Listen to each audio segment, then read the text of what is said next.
for them. We had a... Do we have...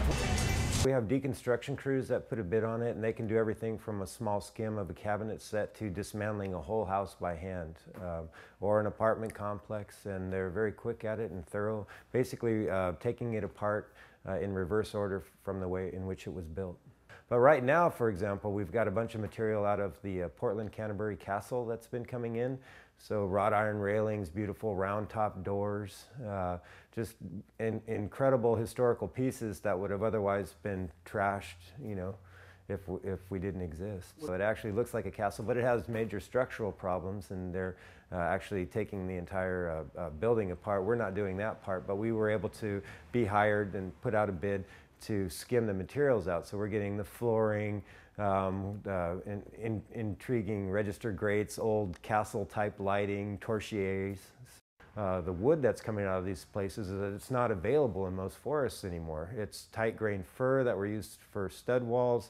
You know, this is the type of material you could only find back in that day, or maybe if you dredged the bottom of the Columbia for logs that have fallen. So we have a lot of people. We actually go through and pull out the tighter grain wood, and some of it will be as much as 30 grains an inch on the old Douglas fir, which is good quality wood. And so we have a lot of furniture makers that actually come in and make tables and workbenches, and we have our own in-shop refined furniture, which makes beautiful pieces of tables and benches, and even conduct classes on Adirondack chairs, how to hang a door, all from materials that would have otherwise gone to the landfill.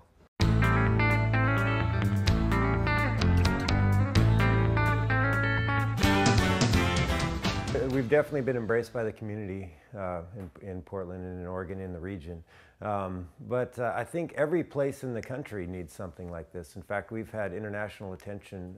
There are small places like this throughout the world. And anywhere where there's reusable building materials, there's definitely a need for this. And there's always need for community enhancement and building in every community.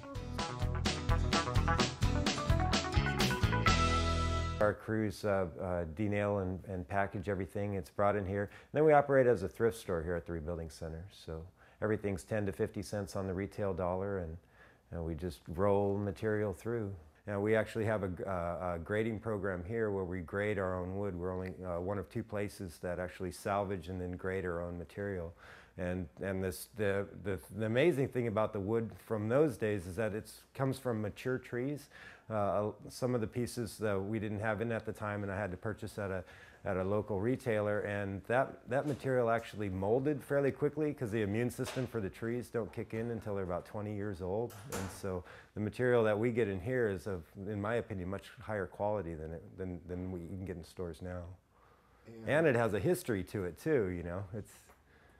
I mean, every piece that you get, somebody lived in that house, somebody marked the doors when their children were growing. I mean, it's kind of an amazing feeling to use the material. I'm Patzkowski. This is the ReBuilding Center of Our United Villages.